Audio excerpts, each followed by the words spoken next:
What's up guys? So today's video is going to be pretty different than what I intended to upload on this channel. Obviously this is a Doom based channel, so you might expect me uploading Doom footage, but this video is very different based on the title. I'm going to be mentioning some games that I personally feel people should play before Doom 2016 is released. So this is one of these videos that you will see footages of multiple games based on my suggestion. With that said, let's get the video started, shall we? Okay, so my first suggestion that I believe people should play before Doom 2016 releases is definitely Wolfenstein: The New Order. I'm sure some of you guys have this game so you can play the beta, or some of you actually played it, and I want to congratulate to the people who played the game, since I personally think Wolfenstein: The New Order is some of the best single player driven first person shooter I've played in a while. There were many great moments in the game. The level design was good. It wasn't super linear like the Call of Duty type of levels, but it wasn't too overly complicated where people will get frustrated by being too maze-like. Of course, the gunplay was nice, and I loved how the game had a lot of replay value to it. You could encounter certain situations differently or try to play the game stealthily, which is basic, but it's effective. And you have the bonus modes.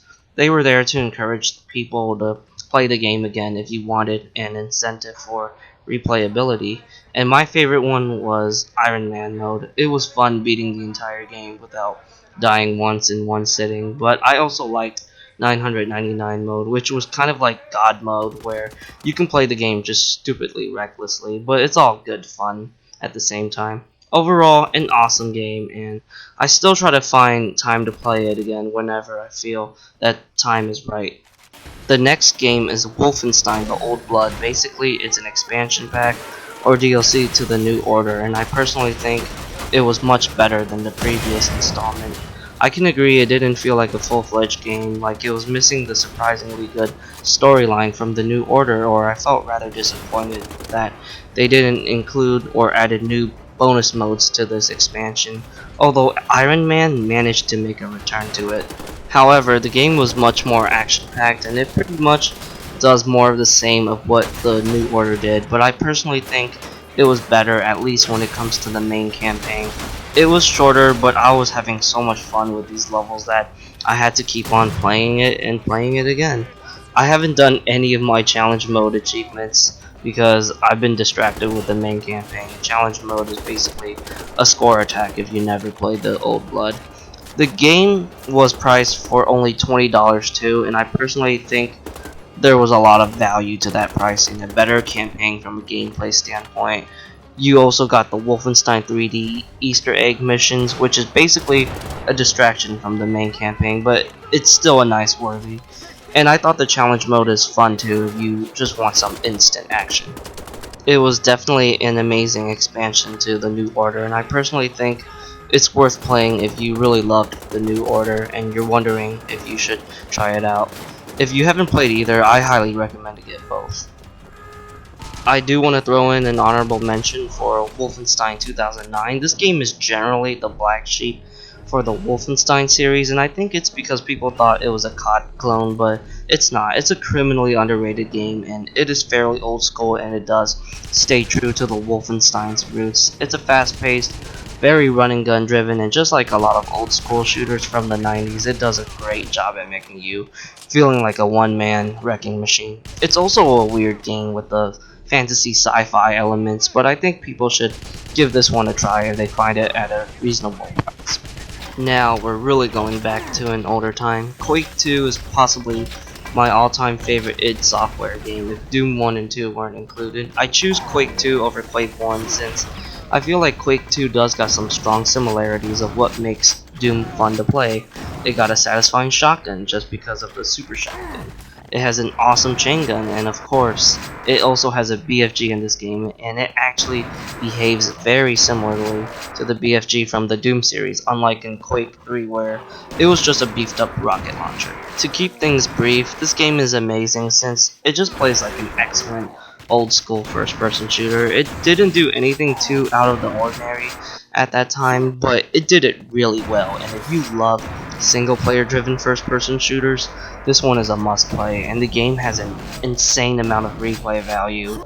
Once you learn the fact that you can carry up valuable power ups like quad damage or invulnerability, you can do some very creative things with it. Duke Nukem 3D was an awesome game that I played throughout my childhood with Doom 1 and 2. I definitely feel like people should replay it or try it out if they never had. Duke Nukem Forever caused a lot of bad reputation for Duke, and I think people should come back and play 3D just to see why he was such a celebrity, if you would say, back in the mid-90s. Just like Quake 2, it's an awesome old school first person shooter, and it's definitely one of these games that still holds up very well to this day. Some of these levels are just like so mind blowing in terms of the realism or atmosphere, and this game had some very creative weapons too, like the Shrinker or Devastator. I might come back to play more of Duke 3D after, trying to record some footages, since it's been a while since I touched this game and play it extensively at the same time. What can you say? Nostalgia just got the best of me. Just like Doom, the game got great weapons, enemies, and level design.